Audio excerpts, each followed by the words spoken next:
Dan insya-Allah pada malam ini kita akan mengupas tajuk yang ke-20 dalam kitab 40 hadis ada orang mukmin akhlak menjadi cermin, iaitu tajuknya tentang beradab dan bersopan santun.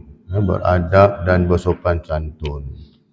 Jadi kita lihat pada matan hadis ini, حدثنا أبو كريب قال حدثنا قبيصة بن الليث الكوفي عن مطرف عن عطاء عن أم الدرداء عن أبي الدرداء قال سمعت النبي صلى الله عليه وسلم يقول ما من شيء يوضع في الميزان أثقل من حسن الخلق وإن صاحب حسن الخلق لا يبلغ به درجة صاحب الصوم والصلاة rawahu at-Tirmizi.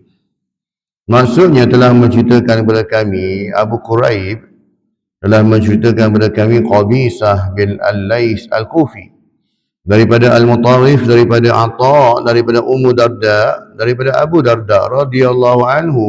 Dia berkata, saya mendengar Rasulullah SAW bersabda, tidak ada yang lebih berat dalam timbangan daripada akhlak adab yang baik, dan sesungguhnya orang yang berakhlak beradab baik akan mencapai darjat orang yang berpuasa dan solat. Hadis riwayat Tirmizi hanya ke-2003. Hadis ini bersatu hadis sahih. Dengan kita berakhlak baik, perangai baik pun, ya, sikap ini dah menyamai seperti orang yang solat sunat pada waktu malam dan orang yang berpuasa sepanjang hari. Dan timbangan yang berat bagi orang, timbangan amalan baik yang berat bagi orang yang perangainya baik, perangai senonoh, baik dari segi kelakuannya, percakapannya, hatinya. Kita fikir-fikir balik, betul juga. Sebab Rasulullah satu ketika pernah, ini pun hadis juga, yang kita baca ni hadis, dikuatkan lagi dengan hadis yang lain, iaitu satu ketika Rasulullah dengan para sahabat duduk dalam masjid, datang seorang lelaki masuk, Rasulullah bagi tahu pada sahabat, dia tu ahli syurga tu. Sahabat tengok, siapa dia ni? Tak kenal pun, biasa je. Ya? Besok masuk lagi, Rasulullah bagi tahu lagi, tu ahli syurga tu. Ya? Jadi bila sahabat tengok, dia tak berhati jugalah. Sebab apa? Kenapa Rasulullah sebut benda ni? Kami ni bukan ahli syurga jugalah. Tapi Rasulullah SAW mengkonfirmkan dia ni. Sebab dia bukan dalam kalangan orang yang dikenali. Jadi sahabat tak berhati, maka seorang sahabat pergilah. Ya, bermalam di rumah dia, tengok, ikut dia. Mana dia tinggal, kemudian minta izin dia nak jadi tetamu. Ini budaya orang Arab. Biasa menerima tetamu, meraihkan tetamu. Itu pun antara perangai yang baik. Ya, budaya menerima tetamu, meraih tamu ni memang budaya orang Arab. Daripada zaman jahiliah lagi dah. Sebab mereka ikut, ya, amalan Nabi Ibrahim AS. Nabi Ibrahim memang suka menerima tetamu. Ini budaya dia lah. Jadi dia pun terima. Maka bermalam. Malam pertama tengok, biasa je, tak ada pula bangun tahajud ke, baca Quran sepanjang malam ke, berzikir ke. Ya, lepas-lepas semayang semua ni masuk tidur. Ya, apa bukti dia? Bila mana bekas air wuduk tak ada kesan pun, tak kurang pun. Ya, jadi tengok malam kedua pun sama juga. Biasa je dia ni. Tak ada apa yang special pun. Kita ingatkan bila syurga ni memang malam semayang malam tak tinggal, tahajud apa semua tak. Malam-malam mengintih, merayu, minta pada Allah semua ni tak ada pun macam ni. Ya, waktu siang macam biasa je, masuk hari ketiga. Sebab adab pertama tu 3 hari. Ya. So ketiga, maka tetamu tu pun tanyalah, apa tujuan tuan datang rumah saya sebenarnya ni. Ya. Maka dia bagi tahu, ya, aku dengar Rasulullah sebut, engkau ni ahli syurga. So aku pun nak simak, nak cek apa amalan kau. Menyebabkan Rasulullah mengatakan kau ni ahli syurga. Tapi pada pandangan aku tengok, biasa je lah amalan kau pun. Tak adalah rasa lebih pada orang lain pun, biasa je. Tapi apa amalan kau yang menyebabkan Rasulullah kata macam tu? Maka dia kata, aku tak tahu. Kan? Kalau dia tahu dia ahli syurga, memang ya dia tak. Dia pun tak tahu. Dia kata. Tapi cuma aku ni, Aku cuma melaksanakan apa yang diperintahkan agama dalam rukun iman, dalam rukun Islam. Yang tu aku buatlah. Bagaimana wajib? Yang lain lebih-lebih tak ada juga. Tapi ni aku juga, satu sikap aku, perangai aku ialah aku tak mengata orang. Mulut aku ni tak cepat nak komen. Apa orang dapat nikmat, aku tak cepat komen. Aku kata kalau kau dapat rezeki lebih, itu hak kau lah. Alhamdulillah lah tu rezeki kau. Dan dalam hati aku ni tak pernah sangka buruk pada orang. Tak sangka buruk pada orang, tak timbul suuzon lah kan. Hati dia cantik, bersih. Dan dia ini seorang yang mana tidak melihat, mencari kesalahan-kesalahan orang. Jadi relate lah hadis yang kita bacakan yang ini dengan hadis yang saya sebutkan tadi tu. Betul lah tu. Maksudnya akhlak baik lah tu. Dengan berakhlak baik je. Bukannya mestinya kita ni pergi haji 10 kali, umrah setiap bulan bagi kita. Tak mesti macam tu. Dengan berakhlak baik. Bermula dari mana? Dari hati kita. Hati baik, insya-Allah dia akan bawa kepada seluruh anggota badan kita, lisan kita, fikiran kita, semua yang akan jadi baik. Berpunca dari sini. At-taqwa hahuna tersebut. Taqwa tu bermula di hati. Hati cantik, semua cantik. Jadi betul lah hadis ni disebut orang yang berakhlak baik ni timbangan amalan dia cukup berat. Ya? Orang yang berakhlak baik, orang yang baik ni menyamai seperti orang yang solat di malam hari, menyamai seperti orang yang berpuasa di siang hari. Ni disebut ni dah. Liya bihi darajata sahibus shaum was salah. Pengenalannya, adab berasal daripada perkataan Arab, iaitu adabun, yang memberi maksud perilaku dan perbuatan kebaikan, kesantunan, moral, sopan santun, kesusilaan, serta kemanusiaan. Adab ni, kalau kita tengok hadis 40 tu, Imam Nawawi tu, dalam tajuk yang kedua tentang Islam, iman dan ihsan. Adab ni masuk kategori ihsan. Yang pertama Islam, iman dan juga ihsan. Adab masuk dalam kategori yang ketiga, ihsan. Apa itu ihsan? An ta'budallaha ka'annaka tarahu fa illam takun tarahu fa innahu yaraka. Engkau beribadah, buat apa saja kerja urusan engkau seolah-olah Allah SWT melihat perbuatan engkau. Fa illam takun tarahu, sekiranya engkau tidak melihat Allah, memanglah kita tengok Allah tak? Fa innahu yaraka, sesungguhnya Allah SWT tengok di mana pun kamu. Allah tahu setiap pergerakan kita. Maka atas dasar itulah datangnya sifat ihsan. Buat sebaik mungkin. Sementara tafsiran, skop dan perincian adab mungkin berbeza dalam kebudayaan yang berlainan. Kesamaan yang terdapat dalam tafsiran-tafsiran ini ialah penilaian kepribadian seseorang melalui kepatuhannya terhadap beberapa konteks. Justru seseorang itu menunjukkan adab dengan mempamerkan kelakuan dan kepandaiannya, membuat pilihan yang betul. Adab ni dia tidak ada satu benda kriteria yang standard. Sebab adab ini dia tengok pada keadaan setempat. Pada kita jabat tangan itu biasalah jabat tangan salam. Kita budaya Melayu salam jabat tangan kata dua tangan. Ada satu tangan. Ya. Kalau dengan orang putih pula salam dia panggil shake hand. Ya, dah lah salam, goncang lagi tak? Shake hand. Tu cara dia. Tak, berbeza tak? Cara salam itu. Jadi ikut pada tempat lah. Ya. Tapi dalam Islam sebut sebelah tangan pun dah cukup madai. Kan? Yang penting salam tu salam taut. Bukan salam kaut. Salam kaut ni kira kenduri tak? Salam kaut, taut ni menautkan. Itu ya. Sama juga dengan budaya kita. Budaya Melayu kita cakap. Kita pakai kain melekat biasa lah dalam Malaysia tak? Tak ada hal lah, tak ada masalah pun. Tapi kalau pergi negara Arab, pakai kain pelekat macam ni, memang dia tengok lain macam lah.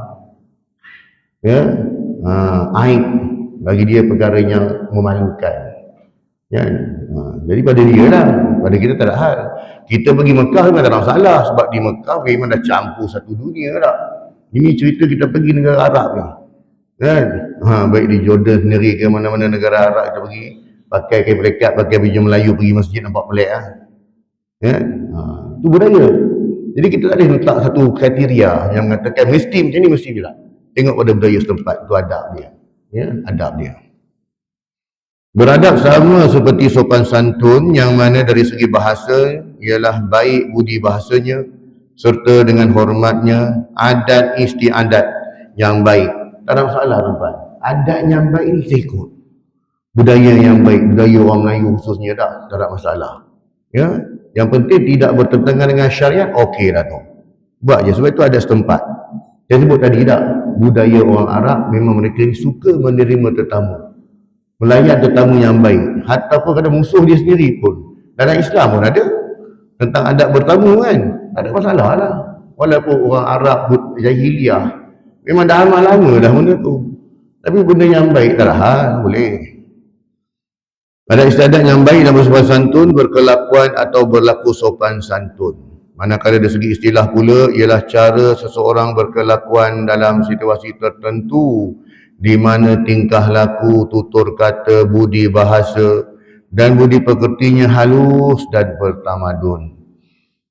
Adab dalam Islam memiliki aturan dan syariat yang melibatkan semua aspek kehidupan. Orang Islam melihat adab perilaku ataupun perbuatan, contohnya seperti adab sopan, adab hormat menghormati, adab berpakaian, tengok pada jenis pakaian, pakai jilbab, pakai hijab, pakai niqab, tengok pada adab setempat. Adab dalam keluarga, adab ketika orang meninggal dunia, adab memberi salam, adab menepati janji, adab mengucapkan selawat ke atas Nabi, adab antara bukan mahram, adab menjalankan tugas dan lain-lain. Maksudnya Rasulullah ada tunjuk pada kita tentang pelakuan adab ini dalam kehidupan seharian kita, bermula dari kita bangun tidur hingga kita tidur balik lah. Semua tunjuk. Ya, cara berjalan, cara makan, cara berpakaian, cara bercakap, cara bermuamalah, cara macam-macam cara lah. Semua tunjuk dah. Perbuatan ini dalam hukumnya ikutnya harus. Apa itu harus? Harus itu buat, tak dapat apa, tak buat pun tak dapat apa. Berbanding dengan wajib, wajib buat dapat pahala, ya, tinggalkan dapat dosa. Itu beza dia. Harus buat ke tak buat tak dapat apa-apa, ya, tidak apa-apa pun. Tapi Rasulullah SAW tunjuk pada kita perbuatan harus ini boleh dapat pahala sekiranya kita buat mengikut sunnah Nabi SAW. Cara makan, katakan, mulakan dengan tangan kanan, mulakan dengan bismillah, samillah, mulakan dengan bismillah. Hukum makan harus, disebabkan kita makan ikut sunnah Nabi, dapat pahala. Beza antara amalan yang kita buat ikut sunnah dengan amalan yang kita buat ikut kita cukup berbeza. Pahala dia jauh berbeza. Sedangkan kalau kita makan ikut kita, tak dapat apa-apa lah. Tapi kalau kita makan ikut cara Nabi, dapat pahala sunnah. Itu beza kan tuan. Sebab tu kenapa kita duk kempen, cuba beramal cara Nabi, ya, bercakap, berjalan, apa semua ikut sunnah Nabi. Sebab nak bagi pahala ni. Dan lagi kita ni pahala kurang. Jadi ini dia caranya, berjalan cara Nabi, bercakap ikut cara Nabi. Dan itu nak tunjuk beza amalan yang dibuat tanpa ikut sunnah dengan amalan yang mengikuti sunnah, jauh beza pahala dia. Dalil Al-Quran dan juga Al-Hadis firman Allah Subhanahu wa taala dalam surah Al-Ahzab ayat yang ke-21. A'udzubillahi minasyaitonir rajim. Laqad kana lakum fi Rasulillahi uswatun hasanatun liman kana yarjullaha wal yawmal akhir wa dzakarallaha katsiran. Maksudnya demi sesungguhnya adalah bagi kamu tu siapa? Pada diri Rasulullah SAW, ya, pada diri Rasulullah SAW, uswatun hasanah, contoh ikutan yang baik.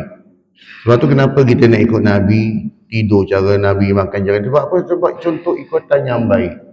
Takkan nak ikut cara orang Yahudi, nak ikut cara orang Nasrani kan, sedangkan agama kita dah ajar benda ni.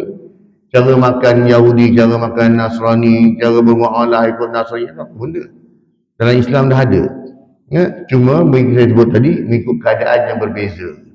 Contoh makan Rasulullah makan dengan jari, tak? Tempat kita ni ada mi rebus, tak? Ada laksa, takkan makan pakai jari juga. Tengok pada keadaan, pakai sudu lah. Yang penting makan dengan tangan kanan, itu yang ikut sunnahnya. Jangan kita terlalu jumut tentang sunnah, ya, makan mi kari pun dengan tangan. Memang ada setempat kalau di pantai timur dia makan laksa dia dengan tangan, tapi tengok kuah dia macam mana, kan?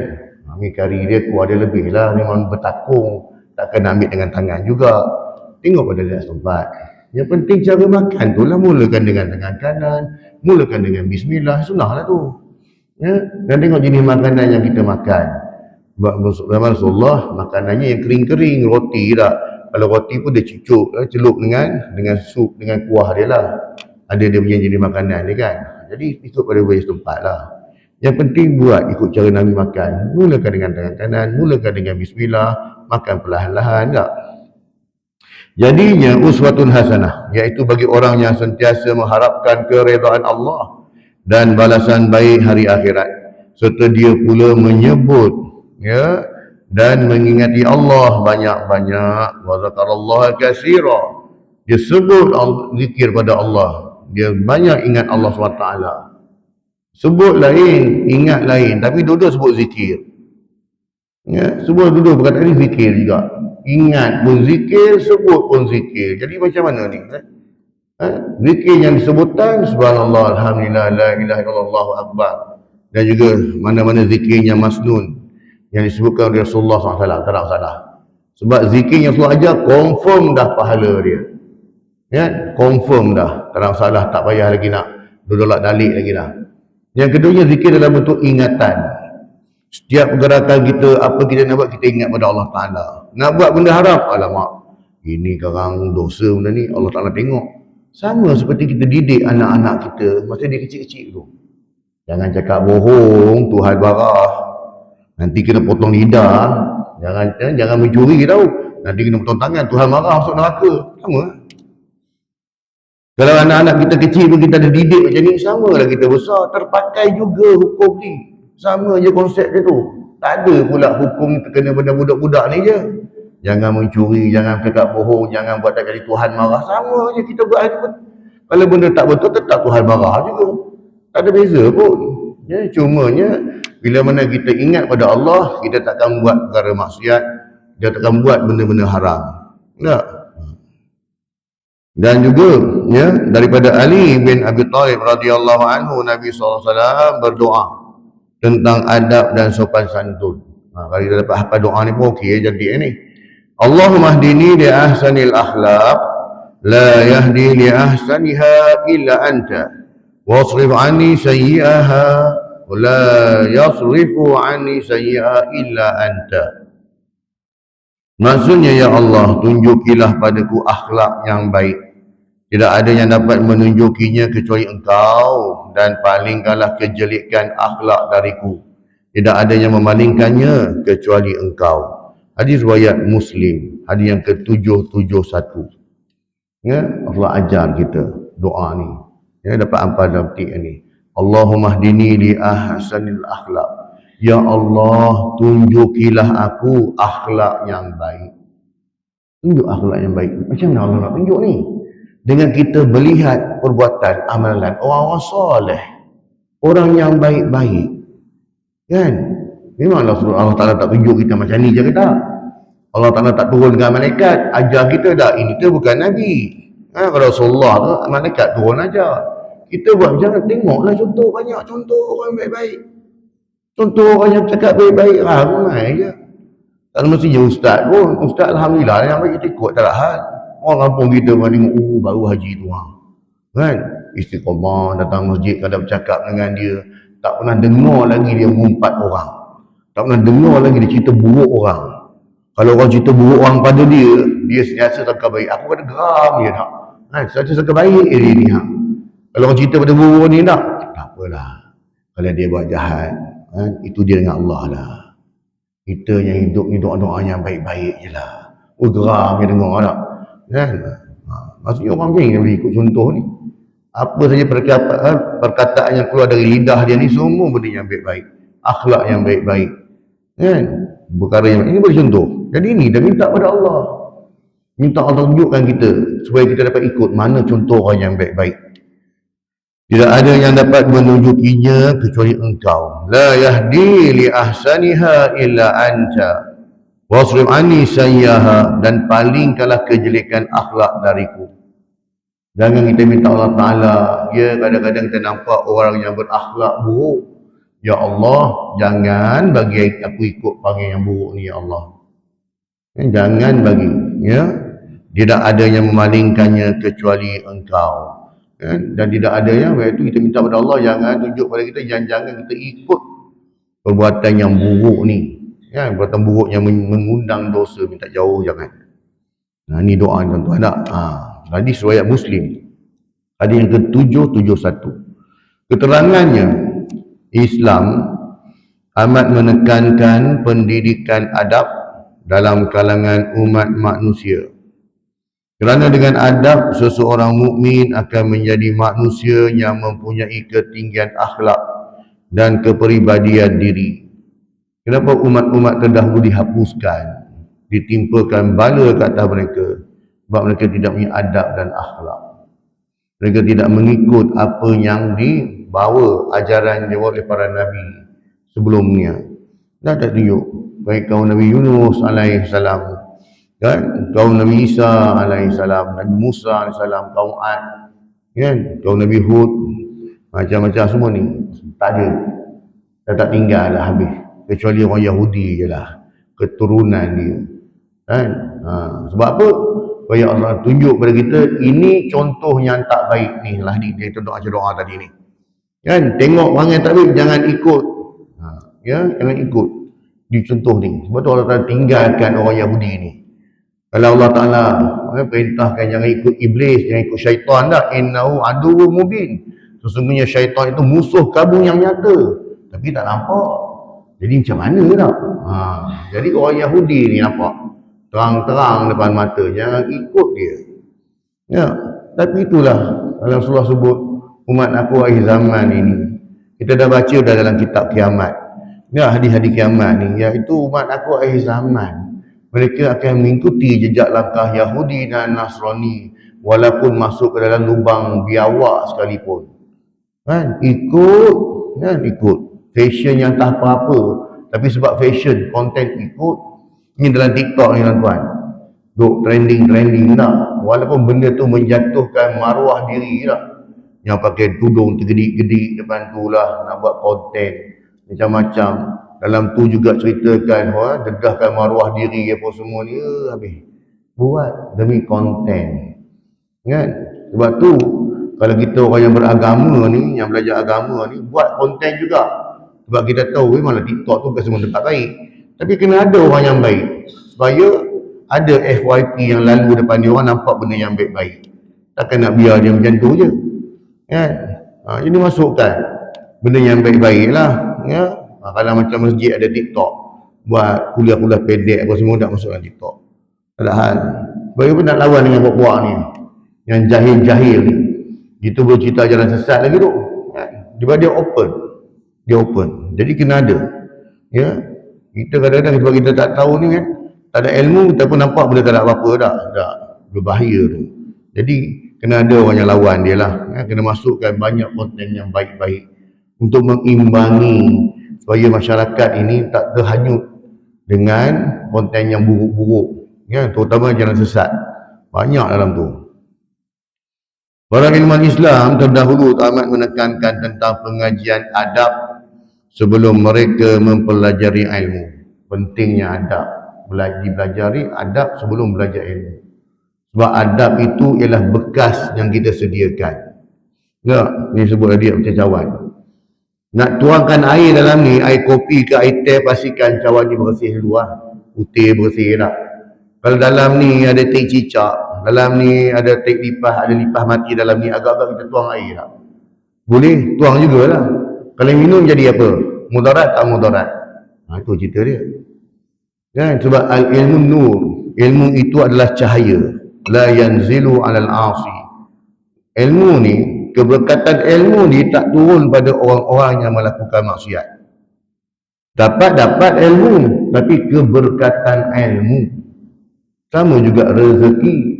Orang tu mencuri dapat rezeki, orang tu merompak dapat rezeki, main judi dapat rezeki, apa? Menang lagi sport toto 1 juta, berapa juta dapat. Tapi ada tak keberkatan? Keberkatan itu ialah membimbing kita ke arah yang lebih baik. So kalau dia benar dengan duit hasil judi tadi, wah 1 juta, aku beli rumah, aku beli ni semua ni, dah terlalu salah tak? Kaya dia tak? Ada tak di situ kebahagiaan hidup dia? Adakah perbuatan dia itu mendekatkan diri dia pada Allah? Tak adalah. Lagi jauh dia. Itu kata keberkatan. Ilmu ni bukan ceritanya 9A, 10A. Itu on paper. Kita nak 9A, 10A ni dalam. Perangai 10A. Bukan dekat 10A, 10A plus. Perangai kita. Memanfaatkan ilmu ni, A plus. Ya, bukan sekadar atas tu sijil dia, memang ramai dapat.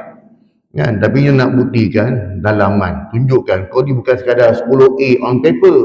Tapi diri sendiri pun bukti kualiti 10A. Jadikan amalan kita ibarat garam dan adab ibarat tepung.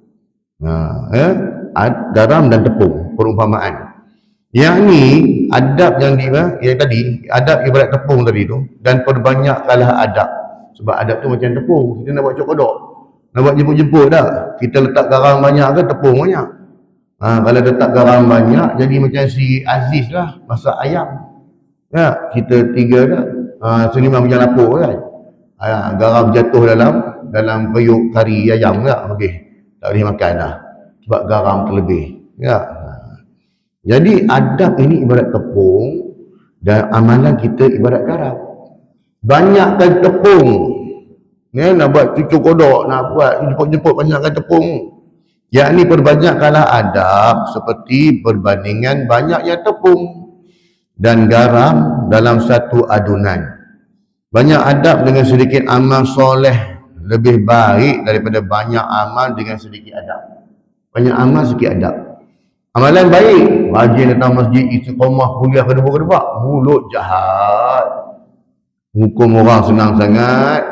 Mudah sangat hukum orang. Semayang, TikTok. Kan? Kalau setiap bulan Ramadan tu, tadarus Quran, memang nama dia ada lah, tak tinggal. Tapi mulut jahat, hati busuk. Jadinya dia kurang adab, banyak amal. Ini belum menjamin syurga bagi dia. Demikianlah perumpamaan antara adab dengan amalan. Ya. Adab ialah perkara yang kedua yang bagi baginda Nabi SAW tekankan selepas iman. Pentingnya adab ini sehingga setiap anak wajib menghormati ibu bapa. Setiap yang muda perlu membantu yang tua. Setiap mukmin memberi salam antara satu sama lain, sama ada kenal atau tidak kenal. Setiap yang miskin dibantu oleh orang kaya. Wanita dilindungi, anak-anak yatim dipelihara dan berbuat baik kepada mereka. Inilah adab. Bukan kita menzalimi anak-anak, menzalimi kaum wanita. Itu perangai jahiliah. Kita tak nak peristiwa ataupun amalan orang Arab jahiliah zaman sebelum Nabi diutuskan kembali balik zaman ni. Kan? Wanita-wanita diletakkan kedudukan yang hina, yang rendah. Ya? Anak-anak kecil dizalimi. Ya? Nah. Inilah ajaran Nabi SAW setelah kesempurnaan iman. Nabi SAW tidak menekankan ketinggian hukum hakam, tetapi bagaimana beradab sesama manusia. Mukmin yang beradab akan mempunyai sikap toleransi dan komunikasi yang berkesan dalam kehidupan demi dunia dan akhirat. Dakwah dapat berjalan dengan sempurna dan mempunyai pembantunya iaitu adab. Sufyan Al-Thawri rahimahullah menyatakan bahawa para alim ulama terdahulu amat menitik beratkan soal adab. Kerana adab ini ialah pelita yang menerangi hidup pencari ilmu. Adab juga penyuluh jalan kehidupan manusia. Kerana tanpa adab, maka hilanglah keberkatan dalam mencari ilmu. Para perawi hadis, kalau seorang datang minta hadis pada dia, ya, maka dia nak sampaikan hadis tersebut tu, sambil-sambil duduk kat luar rumah, tiba datang orang, tuan saya dah hajat, saya nak minta hadis pada tuan.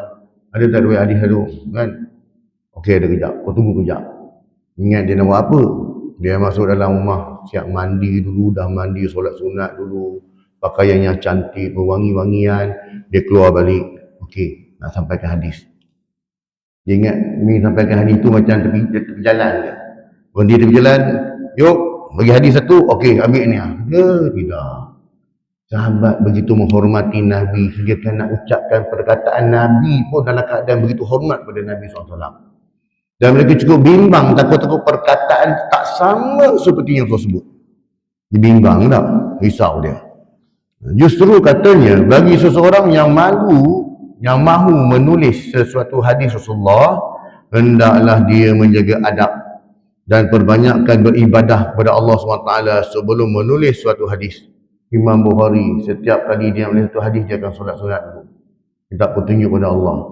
Ada berapa ribu hadis dalam kitab Sahih Bukhari? Di 6,000 lebih. Setiap satu hadis dia akan solat sunat. Minta petunjuk kepada Allah. Ingat?